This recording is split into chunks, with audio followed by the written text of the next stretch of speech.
শীতের আগমনী বার্তায় স্বরূপ সিরাজগঞ্জের গাজীপুরের কম্বলপল্লী। যমুনা পাড়ের এই জেলায় এখন বিশাল কর্মব্যস্ততা। অন্তরা পোশাক কারখানার পরিত্যক্ত টুকরা কাপড় নিয়ে কম্বল সেলাইয়ে ব্যস্ত। শীতের সময় চাহিদা বেড়ে যাওয়ায় দম ফেলার সময় নেই তার। শুধু অন্তরা নয়, উপজেলার ২৫ থেকে ৩০ গ্রামের প্রতিটি ঘরেই শীতের কম্বল তৈরিতে ব্যস্ত হতদরিদ্র ও স্বল্প আয়ের মানুষ। তারা বলছেন, সংসারের চাকা সচল রাখতে উপজেলার প্রায় ৪০,০০০ মানুষ জড়িত এই শিল্পের সঙ্গে। আঙ্গরে জুট কাপড় দিয়া যায়, আমরা কেটে কুটে বাইনে কম্বল আমান করে তাকে দিয়ে দেয়।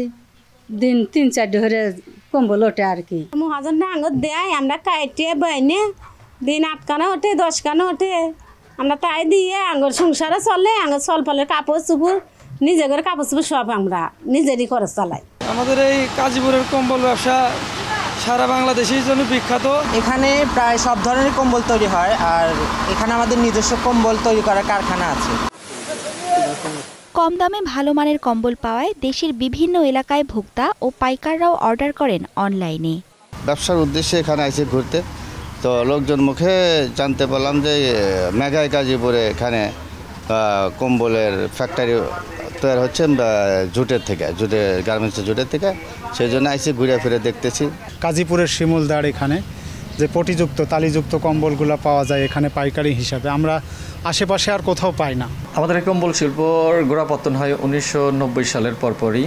এটা মূলত মহিলারা কাজ করত, এখন মহিলাদের পাশাপাশি পুরুষরাও এই শিল্পের সাথে জড়িত। প্রত্যেকটা কম্বলের কি ফেব্রিক্স, আমরা ডিটেইলস কত কি মাপ এবং দাম ওয়েবসাইটে দেওয়ার ফলে ক্রেতাগণ ওখান থেকে দেখে আমাদের মানে অর্ডার করতেছে।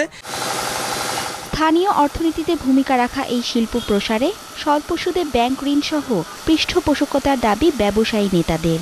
ব্যাংকিং ব্যবস্থা থাকে, সেখানে যদি নিরাপত্তার ব্যবস্থা থাকে, সেখানে সকল প্রকারের যে সহযোগিতা যদি সরকার থেকে দেওয়া হয়, তাহলে এই এলাকায় এই কম্বল পল্লী থেকেই আমাদের সিরাজগঞ্জের বেকারত্ব অনেক দূর হয়ে যাবে। প্রতি মৌসুমে এখানে প্রায় ৩০০ কোটি টাকার কম্বল বেচা কেনা হয়। Desk report, star news.